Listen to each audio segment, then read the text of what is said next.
I want you all to imagine a world where we all feel safe enough to embrace our vulnerabilities and express our fears, insecurities, and doubts without any judgment. It is a world where authenticity reigns supreme. We connect on a profound level, and true strength is found in our willingness to be raw and exposed. Good morning to all the intellectuals present here. Today, I, Khwaish Ghanani, stand before you to explore a topic that often gets overlooked in this fast-paced, hyper-connected world, the power of vulnerability. First things first, let us understand what vulnerability means. As Google quotes it, it is the state of being exposed to potential harm, either physically or emotionally.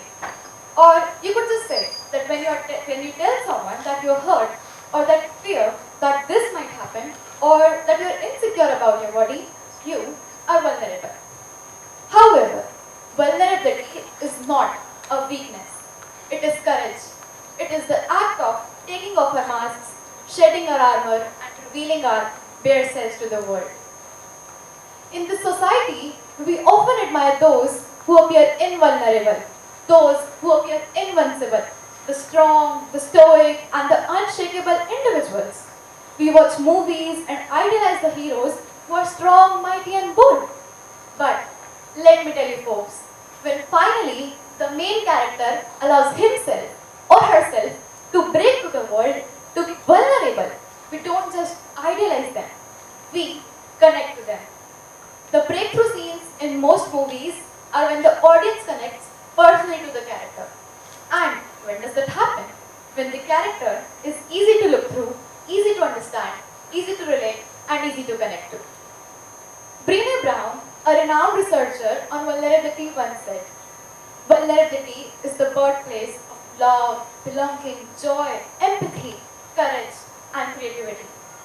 There's no denying that we all have our moments of fear, doubt, and pain. But when we allow ourselves to showcase it to the world, we invite others to do the same. It is in these moments that we build deeper and more meaningful connections. Vulnerability plays a very crucial role in our relationship with our own selves. Instead of being our harshest critics, we can practice self-compassion. By treating ourselves with kindness and understanding, we can grow emotionally and mentally. When we are willing to take risks, try new things, and explore the possibility of failure, we tap into our creative potential. It is in these moments that we discover new solutions, new ideas, and artistry. When we are exploring uncharted territory, we are more likely to discover new and innovative ideas. While vulnerability can be a powerful and a transformative quality, it is important to keep in mind that there are potential disadvantages and risks associated with it.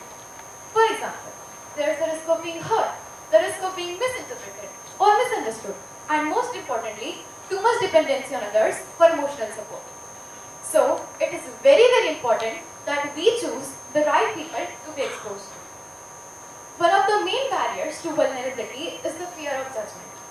We fear what others might think if we reveal our true selves. I would like to give you all a personal example. I used to believe that if I let people see through me, if I showed them too much of me, I would be judged, excluded, and differently thought of.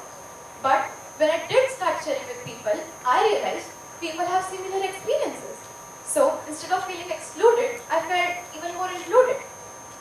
In closing, I want to leave you with this thought.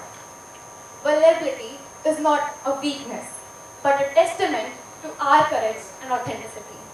It is the key to deeper connections, personal growth, creativity, and resilience. So, I invite you all to embrace your vulnerabilities and let your bare self shine. In doing so, you will discover the incredible power that vulnerability holds in shaping a more connected, empathetic, and a compassionate world. Thank you.